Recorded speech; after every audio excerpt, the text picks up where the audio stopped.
ಕೂಡ ಒಂದ್ ಪ್ರಶ್ನೆಗೆ ಉತ್ತರ ಕೊಡಿ. ಜೆಡಿಎಸ್ ನ ಇನ್ನಿಲ್ಲ ಅಂತ ಅನ್ನಿಸ್ಬೇಕು ಅನ್ನೋ ಪ್ರಯತ್ನದಲ್ಲಿ ಹೋಗ್ತಾ ಇದ್ರಿ, ಶುರು ಮಾಡ್ಬಿಟ್ರಾ? ಅಲ್ಲ ನಾವಲ್ಲ, ಜೆಡಿಎಸ್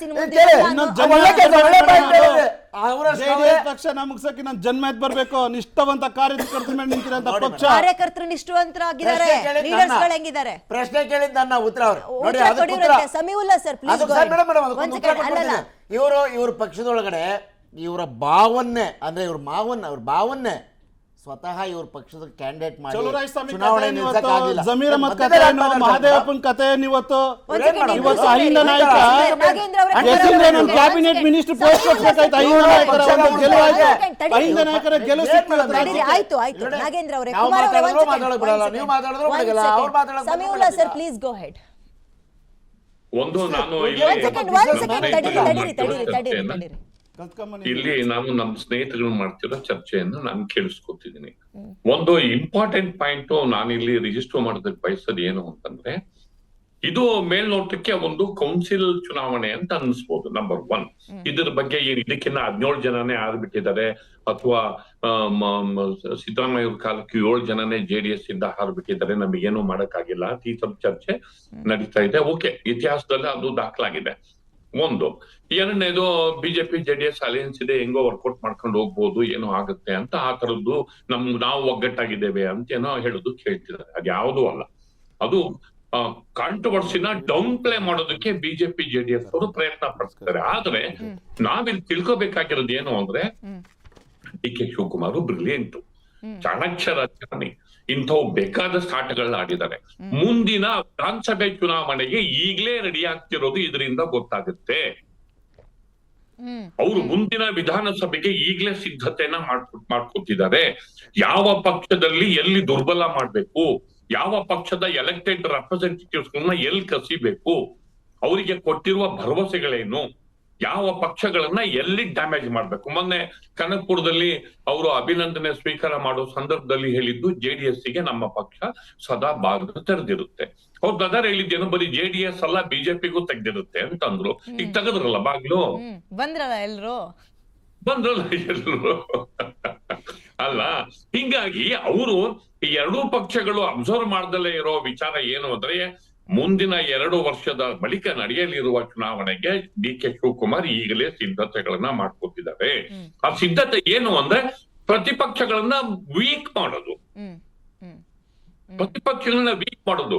ಸ್ಪೆಸಿಫಿಕ್ ಆಗಿ ನಾನು ಒಂದು JDS ಗೆ ಹೇಳೋದಕ್ಕೆ ಇಷ್ಟಪಡ್ತೀನಿ. ನೀವು ತುಂಬಾ ವ್ಯಾಲಿಡ್ ಪ್ರಶ್ನೆ ಕೇಳಿದ್ರು ವಿದ್ಯಾ.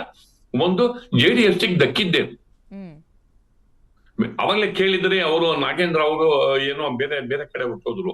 JDS ಮೈತ್ರಿ ಮಾಡ್ಕೊಂಡ್ರೆ ಸರಿ, ನಿಮಗೆ ಏನ್ ದಕ್ತು? ದೇವೇಗೌಡ ದಕ್ತಾ? ಇಲ್ಲ. ಕುಮಾರಸ್ವಾಮಿ ಅವರು ಸೆಂಟ್ರಲ್ ಮಿನಿಸ್ಟರ್ ಆದ್ರು. ಈಗ ಚುನಾವಣೆಯಲ್ಲಿ ಮೈತ್ರಿನಲ್ಲಿ ವೋಟ್ ದಕ್ತಾ? ಇಲ್ಲ.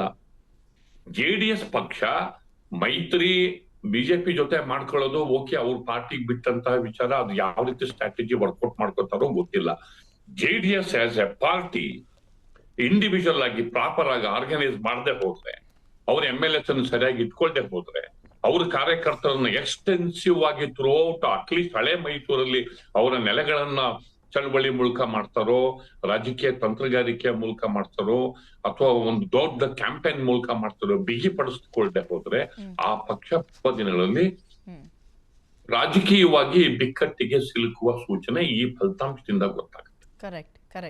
ಇದಕ್ಕೆ ಮುಖ್ಯವಾದ ಕಾರಣ ಏನು ಅಂತಂದ್ರೆ, JDS ಇಂದ ದಕ್ಕಿದ್ದು, ಬಿಜೆಪಿಯಿಂದ ಅವ್ರಿಗೆ ದಕ್ಕಿದ್ ಏನಿದೆ ಅನ್ನೋದು ಒಂದು ಪ್ರಶ್ನೆನೆ. Most important JDS point of view ಇಂದ ಚರ್ಚೆ ಆಗ್ಬೇಕಾಗಿರೋದು ಇದೆ. ಹೀಗಾಗಿ ಏನ್ ಸಿಕ್ತು, ಎಷ್ಟ್ ಕಳ್ಕೊಂಡ್ರಿ ಅಂತ ಬರ್ತೀನಿ ಸರ್. ಅದಕ್ಕಿಂತ ಮುಂಚೆ ನಾನು ಬಿಜೆಪಿ ಅವ್ರನ್ನ ಒಂದ್ ಕೇಳ್ಬೇಕು.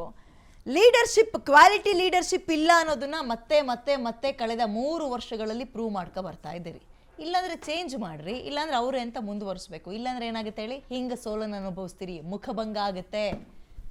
ನೋಡಿ, ನಾನು ಆಗ್ಲೇ ಹೇಳಿದೆ, ವೆರಿ ಫಸ್ಟ್ ಪಾಯಿಂಟ್ ನಾನು ಕ್ಲಿಯರ್ ಮಾಡಿದೆ. ಒಂದು ಚುನಾವಣೆಯಿಂದ ಒಬ್ಬ ಲೀಡರ್ನ ಇವರು ಲೀಡರ್ ಅಲ್ಲ, ಲೀಡರ್ ಹೌದು ಅಂತ ನಾವು ಅಳೆಯೋದಕ್ಕಾಗಲ್ಲ. ನೋಡಿ ಶಿವರಾಜ್ ಅವರೇ, ಈ 3 ವರ್ಷಗಳಲ್ಲಿ ಎಷ್ಟು ಹೋರಾಟಗಳನ್ನ ಅವ್ರನ್ನ ಮೈತ್ರಿ ಅಂತ ಮಾಡ್ಕೊಂಡ್ಮೇಲೆ ಲಾಜಿಕಲ್ ಎಂಡಿಗೆ ತಗೊಂಡೋಗಿ ನಿಲ್ಸಿದಿರಿ. ಸನ್ಮಾನ್ಯ ಸಿದ್ದರಾಮಯ್ಯ ಅವ್ರ ವಿರುದ್ಧ ಆರಂಭ ಆದಂತ ಮೂಡ ಲಾಜಿಕಲ್ ಎಂಡಿಗೆ ಬಂತು, ಸೈಟ್ಗಳು ವಾಪಸ್ ಕೊಟ್ರು. ನನಗೆ 50 ಕೋಟಿ ದುಡ್ಡು ಕೊಡಿ ಅಂತ ಸನ್ಮಾನ್ಯ ಸಿದ್ದರಾಮಯ್ಯ ಅವರು ಯಾರ್ ಕೇಳ್ತಾ ಇದ್ದಾರೆ. ಕಾಲದಲ್ಲಿ alert ಆಗಿತ್ತು ಸ್ವಾಮಿ ಅದು? ಲಾಜಿಕಲ್ ಎಂಡ್ ಅಲ್ಲಲ್ಲ, ಯಾರ್ ಕಾಲದಲ್ಲಿ alert ಆಗಿತ್ತು ಸ್ವಾಮಿ ಅದು? ನೀವು ಕೇಳ್ತಾ ಇದ್ದೀರಾ ಲಾಜಿಕಲ್ ಎಂಡಿಗೆ ಯಾವ್ದು ಬಂತು ಯಾರ್ಯಾರಪ್ಪ ಅಂತ. ಶಾಸಕರಿದ್ದವರು ಯಾರ್ಯಾರು ಶಾಸಕರಿದ್ರಿ ಮೈಸೂರಿನಲ್ಲಿ ಯಾರ್ಯಾರು ಶಾಸಕರಿದ್ರಿ ಮೂಡ ನೋಡಿ, ಸಭೆಯಲ್ಲಿ ಸರ್. ಮೂಡ ಸಭೆಯಲ್ಲಿ ಇಲ್ಲಿ ಏನೋ ಕೇಳಿಸ್ಕೊಳ್ಳಿ ಕುಮಾರ್, ಇಲ್ಲಿ ಏನೋ ಕೇಳಿಸ್ಕೊಳ್ಳಿ. ಮೂಡ ಲಾಜಿಕಲ್ ಎಂಡಿಗೆ ಬಂತು ಮೂಡ ಲಾಜಿಕಲ್ ಎಂಡಿಗೆ ಬಂತು ಅಲ್ವಾ? ನಿಮ್ ಸಿದ್ದರಾಮಯ್ಯನವರು ರಾಜೀನಾಮೆ ನಿಮ್ ಸಿದ್ದರಾಮಯ್ಯನವರು ಸೈಟ್ ಯಾಕೆ ವಾಪಸ್ ಕೊಟ್ರು? ನಿಮ್ಮ ಸಿದ್ದರಾಮಯ್ಯನವರು ಸೈಟ್ಗಳನ್ನ ಯಾಕೆ ವಾಪಸ್ ಕೊಟ್ರು? ನೀವೇ ಪರ್ಮಿಷನ್ ಕೊಟ್ಟು ನೀವೇ ಸೈನ್ ಸೈಟ್ಗಳನ್ನ ಯಾಕೆ ವಾಪಸ್ ಕೊಟ್ರಿ? ಒಬ್ಬ ಮುಖ್ಯಮಂತ್ರಿ ಆಗಿಟ್ಕೊಂಡು ಮುಖ್ಯಮಂತ್ರಿ ಆಗಿಟ್ಕೊಂಡು ಸೈಟ್ಗಳನ್ನ ನನಗೆ ಗೊತ್ತಿಲ್ಲ ಈ ವ್ಯವಹಾರ ಅಂತ. ಸೈಟ್ಗಳನ್ನ ಯಾಕೆ ವಾಪಸ್ ಕೊಟ್ರು? 14 ಸೈಟ್ಗಳನ್ನ ವಾಪಸ್ ಮಾಡಿದಂತ ಸಿದ್ದರಾಮಯ್ಯನವರು ಲಾಜಿಕಲ್ ಎಂಡಿಗೆ ಬಂತು. ಮೂಡ ಕಮಿಟಿಯಲ್ಲಿ ವಾಲ್ಮೀಕಿ ಅವರು ಬೆಳಕಿಗೆ ತಂದಿದ್ದಾರು, ಲಾಜಿಕಲ್ ಎಂಡಿಗೆ ತಂದಿದ್ದಾರು. ಇದು ಜನವಿರೋಧಿ ಸರ್ಕಾರ, ಸಾವಿರಾರು ಹಗರಣ ಇದೆ. ಆಡಿಯೋ ಮ್ಯೂಟ್ ಮಾಡಿ ಒಂದ್ ಸೆಕೆಂಡ್ ತಡೀರಿ. ಸಮೀವುಲ್ಲಾ ಸರ್, ನಾನೊಂದು ಪ್ರಶ್ನೆನ ಒಂದ್ ಸೆಕೆಂಡ್ ತಡೀರಿ ಒಂದ್ ಸೆಕೆಂಡ್ ಕುಮಾರ್ ಅವರೇ, ಶಿವರಾಜ್ ಒಂದ್ ಸೆಕೆಂಡ್ ಆಡಿಯೋ ಮ್ಯೂಟ್ ಮಾಡ್ರಿ, ಇಬ್ರದ್ದು ಆಡಿಯೋ ಮ್ಯೂಟ್. ಆಡಿಯೋ